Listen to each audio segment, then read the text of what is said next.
Once when I was in the seminary at St. John's up in Boston, there's apparently a function going on some Saturday afternoon with the Archdiocese of Boston, and the Cardinal was concerned that the house would be empty. The Cardinal's residence would be empty in the afternoon, so he had sent a message down the hill to St. John's, asked if there could be a seminarian who could spend the afternoon in the residence just to make sure there was somebody there in case something went wrong.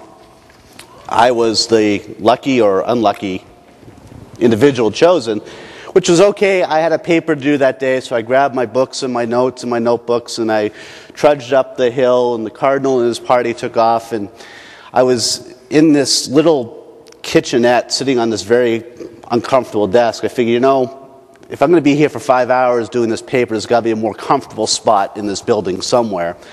So I went wandering, just on the first floor. And eventually I come into a conference room. And one of the chairs in this conference room had a gold plate on the back of it. And when I went closer, I noticed it read, John Paul II, during his pastoral visit to Boston in October of 1979, sat in this chair as he met with the bishops from New England. So I figured if it was good enough for him, it would be good enough for me. And so that's where I did my paper that Saturday afternoon. But it was 30 years ago that John Paul II came to the United States. And one of the first big masses we saw was that rainy afternoon in Boston Common. And the readings that day were the same readings we just heard here today. And the Holy Father, in his homily, brought us to that conversation between the rich young man and Jesus, focusing on what the Holy Father called an invitation by Jesus to this young man to a deeper love of God.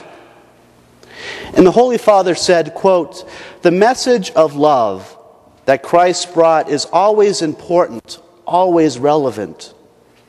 It is not difficult to see how in today's world, despite its beauty and grandeur, despite the conquests of science and technology, despite the refined and abundant material goods that it offers, it is yearning for more truth, for more love, for more joy.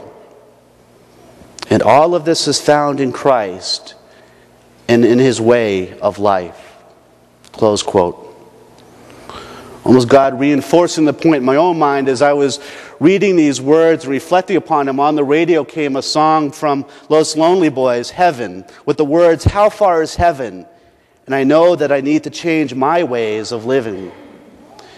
Remind us that we continue in our world to seek joy. We seek meaning. We seek happiness and fulfillment. So how do we do it? There's two important messages in the readings today to guide us in this how we do it. First, wealth could be an obstacle. Wealth might not necessarily be big mansions. It could be anything. It could be money, food, toys, computers, different activities or hobbies. Anything that we place as the focus of our lives that isn't God.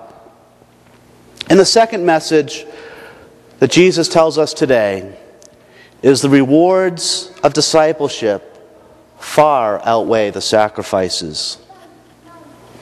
The readings today, very bluntly, very strongly, challenge all of us to a paradigm shift, not only in thinking, but in living.